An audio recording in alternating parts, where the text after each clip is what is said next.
Well, hey YouTube, I realize it's been a long time since I posted a video, and for anybody that's watched the videos or follows me, they're probably wondering why there's a GMC sitting in my driveway. So the basis of my channel kind of started on truck content in regards to the Cummins, which is what I've always owned. 3/4 ton crew cab long beds, and primary reason is to pull my momentum toy hauler, which I also have other trailers and requirements for a truck. The toy hauler has its own, call it, video series on the channel, problems I've had with it, reviews, that sort of thing, which has more updates coming. And again, it's just been insanely busy. But focus on this video is, of course, the truck. Why is there a Dodge gone and a GMC in my driveway? So I'm gonna do, sorry if you guys hear cars in the background, it's kind of busy. On the other side of that fence is actually a main highway. But why did I make the switch? Well, I guess the best reason is because I wanted to see the difference myself. Me, never have owned a Duramax.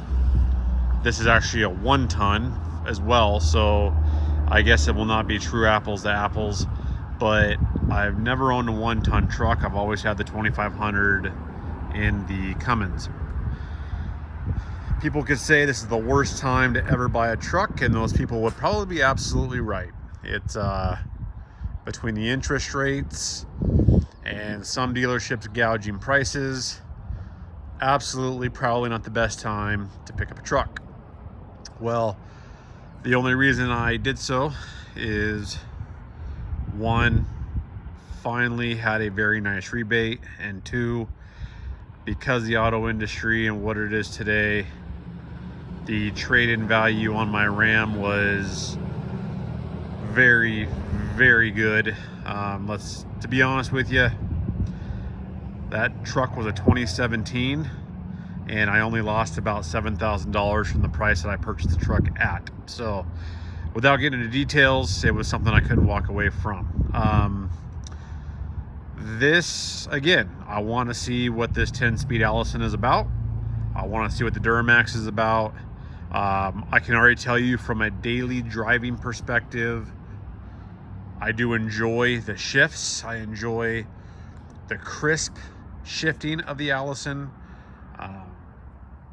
I'm not speaking to fuel mileage yet because this is a brand new 23, so I need to get some miles on it to see what it does, right? I think I'm averaging 16 for the most part, which is, less than what the Cummins was giving me, but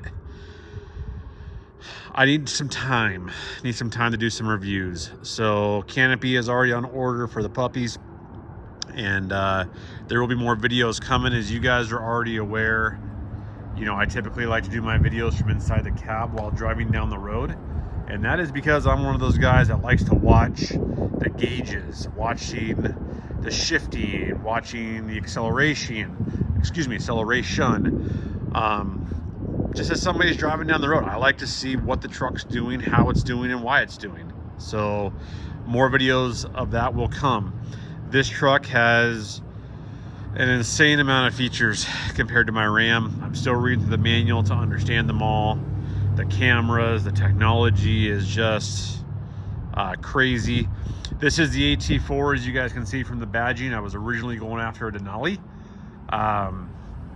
But when it came time to do the deal, there was not enough of a difference in the Denali and the AT4 from a feature perspective that made me want to go with the Denali. This AT4 has sits 2 inches higher. I'm not going to say it's a lift because it's from the factory, but it sits 2 inches higher than a Denali would. It's got the skid plate underneath, which, it's a cheesy plastic skid plate, so let's not get too excited. But it's outfitted the way I wanted it. The Denali had, carpet everywhere, shady little cheesy mats, if you will. AT4 has carpet everywhere, but it also has AT4 mats that cover almost every square inch of the carpet, and I like those features. Like I said, from a ride perspective, anybody wants to argue that the GM doesn't ride better than the Ram, well, I guess they're just fooling themselves. But I will get into a lot of details on this truck as I learn them, as I'm able to speak to them a bit better. It only has 300 miles on it. It had 3 miles on it, I believe, when I bought it. So trying to log the miles, and apparently somebody wants to hear their little rice burner exhaust. Only had 3 miles on it when I bought it. I need to get 500 minimum before I hook it to a trailer, and that's what I'm really excited about, to see how this truck will pull 10,000 pounds in comparison to the Ram.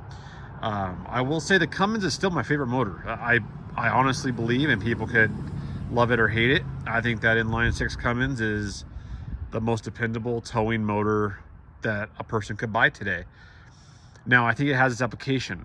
If somebody is hot shotting, if somebody is towing 90% of the time, I would recommend they stay in a 1-ton Cummins with that Aisin transmission. The Aisin transmission is very tried, true, proven. A lot of hotshot companies are getting 500,000 miles out of that transmission. That's phenomenal with the amount of weight that they're towing. I personally have never owned a 1-ton Cummins with an Aisin. I can't speak to real world experiences. I can speak to the 68 RFE, which mine did pretty good. But I don't like the lack of torque converter lock when I want it. And that's probably the #1 consistent issue or complaint of that transmission, right? So again, these are just thinking out loud thoughts of why I chose to do what I did. These trucks are not cheap. I did not take the decision lightly. I did think about it for a very long time, and MSRP on this particular truck, of course, it's not what I paid by any stretch, but MSRP on this truck was right at 90,000, which is just absolutely insanity for a vehicle, in my opinion. But like I said, the numbers and the equations came together right, where I was not obviously paying that much for this truck. So anyway, guys, if you have questions on it, stuff you want me to review specifically, feel free to leave them, and I do read all the comments. I try to incorporate all the questions, that sort of thing, because the whole purpose of this channel has always just been to have the average Joe Schmo like me who's thinking about a truck or how it's going to perform, provide them some insight. It's not biased insight. I try to keep it non-biased, I should say, and anybody that's seen my videos of my Momentum toy hauler, tongue twister, will tell you I am not biased to my stuff, because I've almost set that on fire a couple different times, but I have refrained. So the point of this is just to provide feedback from I'll call it semi-mechanical. I can do all the basics, all the basic maintenance. These are driving computers now, so I don't get too involved in crazy wrench time, but you know, I've grown up pretty mechanical, so I understand the gist. Wow, having a hard time speaking. So anyways, just wanted to get you guys back. Sorry I've been gone for a while. I'm sure there's going to be questions, but future videos to come on this truck and what it's capable of, likes and dislikes. And then coming very shortly will be, call it part 4. I'll have to look up the past videos. We'll call it part 4 of the Momentum 28G and what I've experienced with that. Nothing major, which is, I guess, the good news, but still had little hiccups here and there. I'll just leave it right there until I make another video so I can kind of gather everything up, but that will be coming down the pipe. This is just focused on letting you guys know the Dodge is no more. We are switching to GM for now, hopefully for a long term, because I don't particularly like buying trucks often, but we'll see what this thing does good, does not do good, and get some good info about it. I'm actually excited, and I've always wanted a Duramax for my own. I mean, obviously my family drives them and swear by them, just like any loyal brand person to their truck, I guess. But I'm not really brand loyal, so to speak, but I do like knowing the ins and outs and what trucks can and can't do. So any questions, let me know, and more videos to come. Have a good day, guys.